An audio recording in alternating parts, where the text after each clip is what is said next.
Great Scott. Great Scott. Great Scott.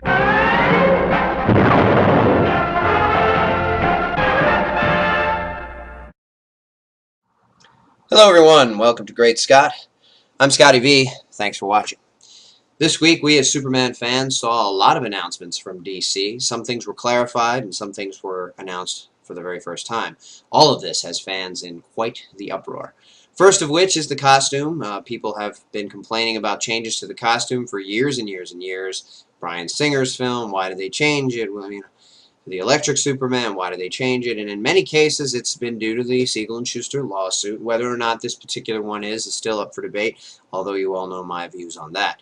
The new costume in Action #1, which takes place 5 years before the rest of the books that are coming out in the line, has him wearing blue jeans with work boots and his Superman S on a t-shirt with a smaller version of the normal cape. I find this very, very impractical. They're saying it would be a normal stepping stone for him getting to the normal suit, but I think he would just wear jeans and a t-shirt, or jeans and a regular shirt, or a coat, or a trench coat, or something like it to what they did in Smallville, where he just ran around really fast saving people, and what he wore didn't really matter to him. He was just trying to do the right thing. Something else that's happening is that the Kents are vanishing from the scene. Well, not exactly. They're not going to be gone completely, but they're both going to be dead. Meaning that they did adopt him. He did grow up with them, at least from the way it looks. So he should be more human and more Clark Kent than more Superman, but what they're saying is he's going to be even more alien than before. They're going to focus more on his alien heritage.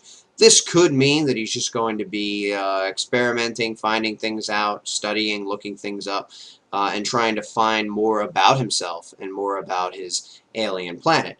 Now, it is true that adopted children who live most of their lives with their adoptive parents associate more with the new parents than they do worry about trying to find their natural-born mother and father, and this is because they've been raised by them, they've learned their values from them, and who they are really comes from the adoptive parents. I think this would be the case with Superman, so I think trying to say he's more alien than he is human doesn't make a whole lot of sense as far as we know the human psyche. And even though Superman is Kryptonian, he's still very much like a human, and if he was raised by human parents, he would still have their values, and those would still be what are most important to him. So we'll have to see how that goes.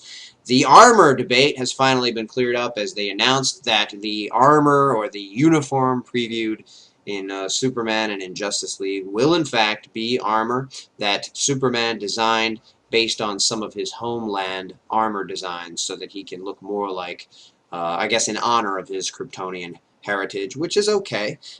You might want to use that as your design if you were designing a uniform, and if Martha Kent isn't the one designing it for you. People are still complaining that he wouldn't need armor, and that may be true unless they do away with the whole invincibility aura, and therefore I think we might see in Action Comics that his little suit and jeans and cape gets torn up and ripped, and he finds himself in a fire with all the clothes burning off and being naked or half naked, and realizing that even though armor isn't necessary for him, it might be necessary for his clothing, because he flies as fast as a jet, he flies into fires, he has mountains fall on top of him, and normal clothing would often be destroyed in those situations. We're also finding out that Lois is going to have a new boyfriend.